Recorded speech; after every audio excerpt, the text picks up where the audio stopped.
Political party করে আপনারা যেহেতু জনপ্রিয়, আপনার ইলেকশনে আসেন, এই মুহূর্তে ইলেকশন আসুক, আপনারা আরো 50 বছর ক্ষমতায় থাকেন, জনগণের ম্যান্ডেট নেই। এটা হচ্ছে আমার পজিশন।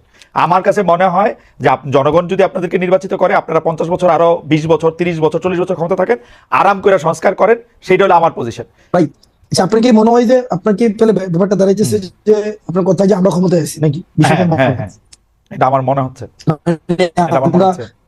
আমরা ক্ষমতায় থাকলে তো ভাই হচ্ছে আমরা ক্ষমতায় থাকলে তো রাস্তায় কিছুদিন পর পর আন্দোলন করতে হইতো না। আমরা ক্ষমতায় তো ব্যাপারটা এমন, এখানে সার্বজনীন একটা সরকার আছে, ট্রানজিশনাল হচ্ছে রেসপন্সিবিলিটি পালন করতেছে। এই সরকার তো আপনি তো মনে করেন আমরা বলতে কাদেরকে বুঝাইতেছেন? ছাত্র বৈষম্য বিরোধী ছাত্র আন্দোলন।